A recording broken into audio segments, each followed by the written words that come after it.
Ada seseorang pernah bunuh 100 orang. Bunuh orang, Pak. Bukan hewan, bukan yang lain. Bunuh orang. 100 orang. Kerjaannya mabuk. Dia sering berzina. Seringkali berselisih. Dosanya luar biasa. Orang menganggapnya sudah ahli neraka lah. Ya seakan-akan sudah sehasta dia masuk dalam neraka. Dia pandangan banyak orang. Padahal menurut keterangan Nabi di Al-Arba'in nomor hadis yang keempat, posisi paling kiri paling bawah, ya, ada orang-orang yang dalam pandangan manusia seperti sehasta tinggal ke neraka. Ternyata dia mengambil hidayah dari Allah, fayasbiqu alaihi alkitab, maka tertulis di dalam kitabnya, maka dia masuk ke dalam surga karena dia mau merubah dengan itu. Nah, qadar Allah, dia mendengar keterangan supaya kembali kepada Allah, ada sentuhan dalam jiwanya dan dia ambil hidayah Allah itu. Datanglah kemudian konsultasi pada seorang syekh, seorang guru. Dia katakan, "Syekh, saya sudah banyak dosa nih, dosa tingkat tinggi. Dosa tingkat tinggi di Quran disebut dengan israf. Israf. Quran surah 39 ayat 53. Ya, israf. Qul ya ibadiyalladzina asrafu ala anfusihim." Katakan Muhammad pada hamba-hambaku yang sudah merasa berlebihan dalam dosanya. Orang cuma dusta saja, ini dusta, bunuh orang, mabuk, macam-macam dan sebagainya. La taqnatu min rahmatillah. Jangan putus asa dari rahmat Allah. Masih diberikan peluang untuk kembali. "Syekh, saya banyak dosa, begini. Apa kata syekhnya? Lihat kalimat ini. Kamu berbuat salah ini bukan berarti kamu orang jahat yang tidak bisa baik. Kamu ini punya potensi kebaikan. Buktinya kamu bisa datang ke sini.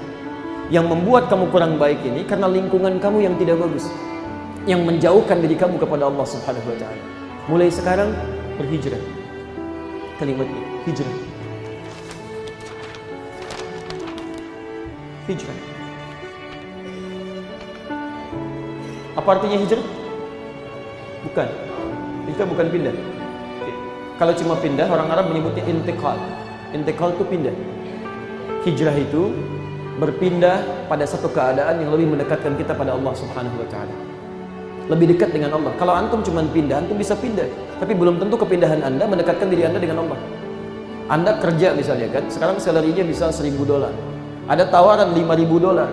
Tapi $5.000 ini menjauhkan Anda dari masjid, sulit sholat, sulit mendapatkan teman-teman yang baik untuk ta'lim. Itu bukan hijrah namanya. Itu intiqal. Pilih mana? Kerja dapat gaji $100 tapi bisa sholat, dekat dengan Allah, bisa mengaji, atau kerja dengan gaji $10.000 tapi jauh dari Allah, tidak menemukan tempat-tempat untuk belajar dan jauh dari teman-teman yang soleh, dan tidak ada pilihan yang ketiga dan tidak boleh maksa. Itu nggak mudah. Itu nggak mudah. Ini disebut dengan hijrah. Kamu berubah, mesti berubah dan keluar dari lingkungan itu. Tekankan pada dirimu, karena satu saat kamu pasti akan wafat. Mumpung Allah masih sentuh, berikan kesempatan, cepat gunakan. Ini ingat, ini nanti ayatnya nanti saya sampaikan. Ada poin-poin nanti dalam kalimat ini, bahwa jika Allah sudah memberikan getaran pada jiwa kita, itu tandanya petunjuk pertama Allah mencintai kita untuk berubah sebelum kita kembali kepada Allah.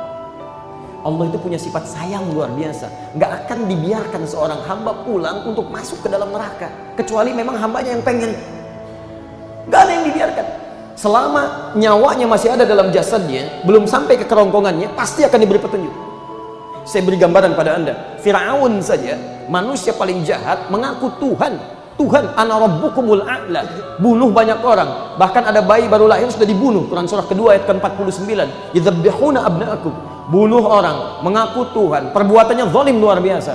Masya Allah, berlaku sifat adil dan sayang Allah. Dikirimkan 2 nabi sekaligus untuk mengembalikan dia pada kebaikan. 2 nabi sekaligus.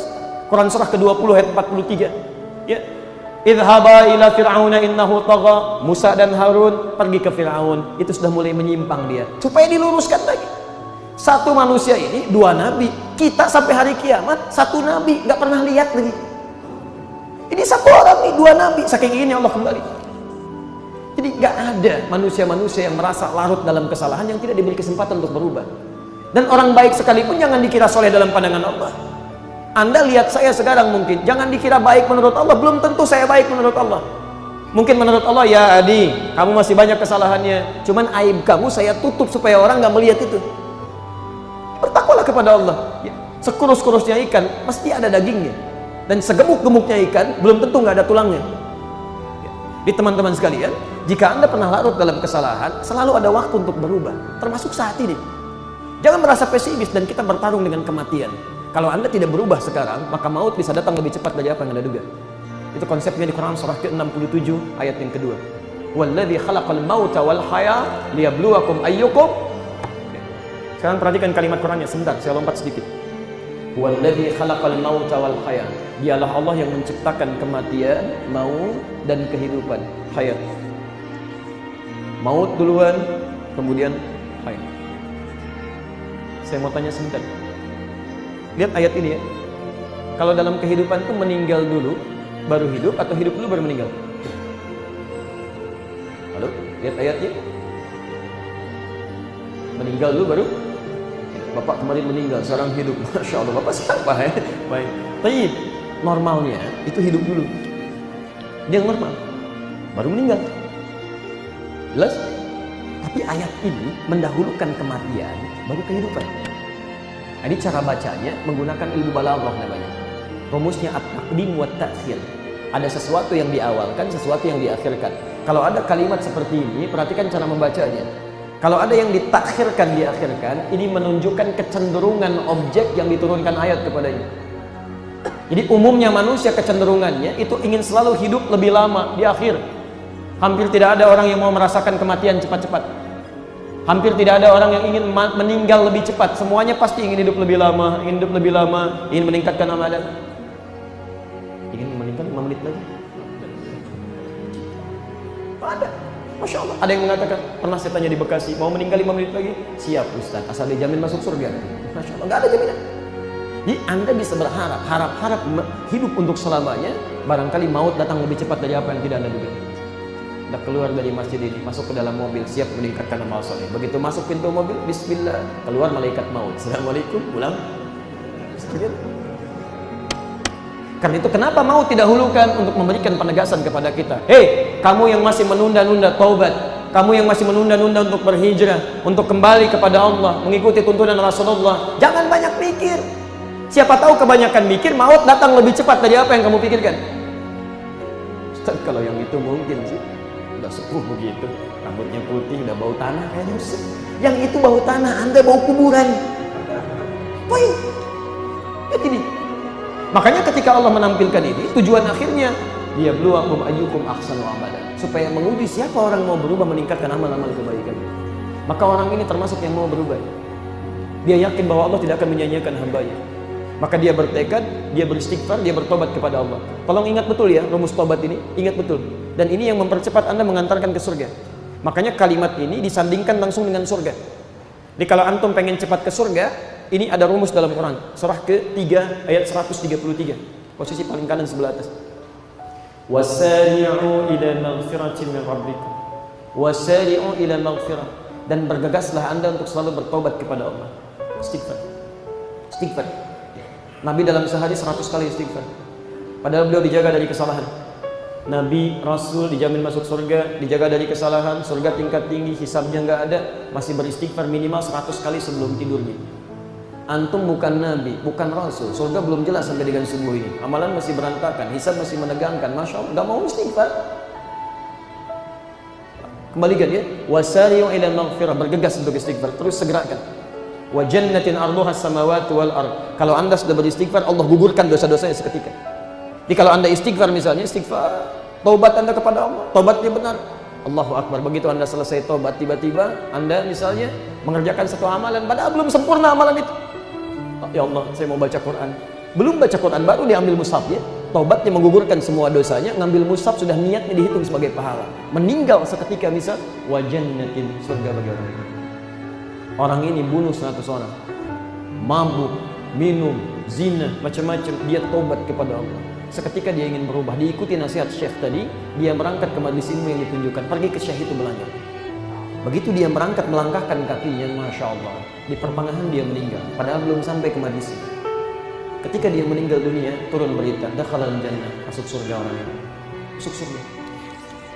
Bahkan isyaratnya turun di ayat kemudian di masa Nabi Muhammad SAW, Quran surah 4 ayat ke-100. Wa may yakhruj min baitihi muhajiran ila Allah wa rasulih thumma yudrikul maut faqad waqa'a ajruhu 'ala Allah. Siapa yang bertekad untuk merubah dirinya, tak peduli Anda siapa. Orang mengatakan Anda manusia bertato, orang mengatakan Anda pemabuk, orang mengatakan Anda apapun, demi Allah, ada kesempatan untuk berubah menjadi lebih baik dalam pandangan Allah Subhanahu wa taala. Mungkin Anda yang paling baik dibandingkan dengan orang-orang itu. berubah. Begitu dia bertekad berubah, dia belum sempat orang ini, baru keluar, belum sempat datang ke majlisnya, thumma yudrikul maut, tiba-tiba maut datang mengambil dia. Faqad waqa'a ajruhu 'ala Allah. Pahalanya sudah ditetapkan oleh Allah Subhanahu wa taala. Masya Allah. Antum taubat pagi ini, mohon ampunan kepada Allah. Allah, ya Allah, ya Allah, ampuni ya Allah. Begitu keluar baca doa keluar masjid, ya, begitu keluar baca doa keluar masjid sudah dapat pahala di situ. Meninggal misalnya, masuk surga. Mau begitu? Sebentar lagi ya, sebentar lagi belum selesai ya. Kalau aku tapi kalau antum misalnya masih hidup, dan beruntung kita sekarang masih hidup, orang ini di perjalanan meninggal, antum, Masya Allah, dia bunuh 100 orang, dia mabuk, dia kerjakan macam-macam, dia bertobat, melangkah, belum sampai ke tujuan, masuk surga.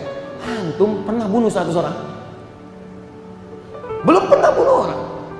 Ada kesalahan yang tidak dikerjakan sebanyak orang ini, dan antum sudah berangkat dari rumahnya, sampai di masjid, sampai ibadah, sampai sholat, dan sekarang kita bertanding. Masa nggak bisa masuk surga? Masa nggak bisa masuk surga? Makanya kata Nabi, semua umatku itu masuk surga, kecuali yang nggak pengen. Illa man aba, illa man aba. Semua umatku pasti masuk surga, kecuali yang nggak pengen. Jadi kalau ada umat Nabi Muhammad masuk ke dalam neraka, memang bukan karena Nabinya inginkan, dianya yang nggak pengen. Bukan karena Allah tetapkan, dianya yang inginkan. Jelas ya?